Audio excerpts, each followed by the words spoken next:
Hello everyone. तो कैसे हैं आप सभी। तो इस क्लास में हम लोग चैप्टर 2 यानी पार्ट 2 अम्ल, क्षार और लवण के कुछ इम्पॉर्टेंट टॉपिक्स हम देखेंगे, जिसमें कि कुछ अभिक्रियाएं हैं। तो सबसे पहला जो हम शुरू करेंगे वो है अम्ल। तो अम्ल, तो हमारा जो आज का टॉपिक रहेगा सबसे पहला वो है अम्ल की धातु के साथ अभिक्रिया।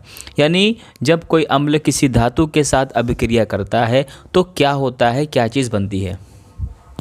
तो देखिए, तो हमने यहाँ पर लिखा है अम्ल। अम्ल धातु के साथ अभिक्रिया करके लवण तथा हाइड्रोजन गैस का निर्माण करते हैं। हमेशा आप ध्यान दीजिएगा कि जब भी कोई अम्ल धातु के साथ अभिक्रिया करेगा या अभिक्रिया होती है तो लवण तथा हाइड्रोजन गैस की प्राप्ति या हाइड्रोजन गैस का निर्माण होता है।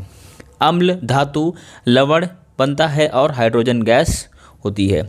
तो H2SO4 एक अम्ल है, जिंक एक धातु है और यहाँ पर इन दोनों के अभिक्रिया होने से यहाँ पर लवण हमारा बना है zinc sulphate ZnSO4 plus hydrogen gas.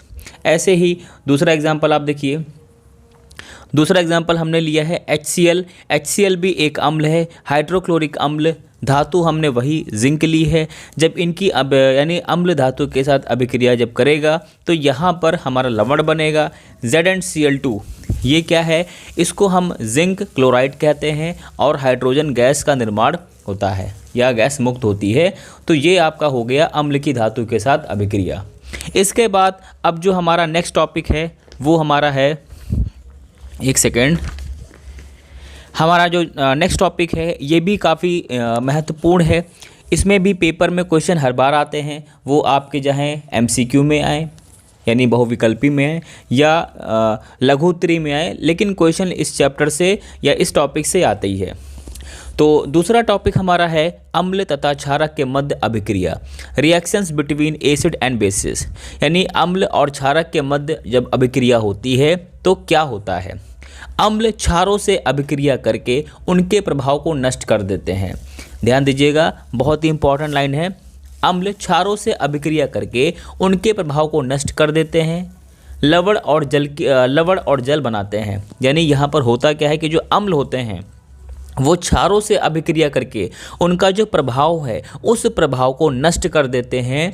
नष्ट करने के साथ साथ यहाँ पर लवण और जल बनते हैं या बनाते हैं और इसी क्रिया को हम उदासीनीकरण कहते हैं। यानी पेपर में जो आपका जो क्वेश्चन बनेगा वो यह बनेगा कि उदासीनीकरण अभिक्रिया किसे कहते हैं।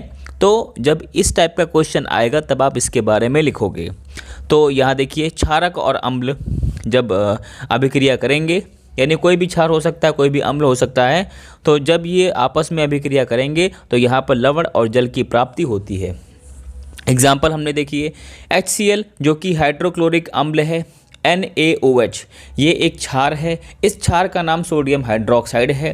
तो जब अम्ल क्षार से अभिक्रिया करेंगे तो यहाँ पर देखिए हमें एक लवण प्राप्त हो रहा है और जल। लवण हमारा क्या बना है, NaCl, सोडियम क्लोराइड कहते हैं। ठीक है, तो ये भी आपका बहुत ही इंपॉर्टेंट टॉपिक है। और अगर हमारी वीडियोस आपको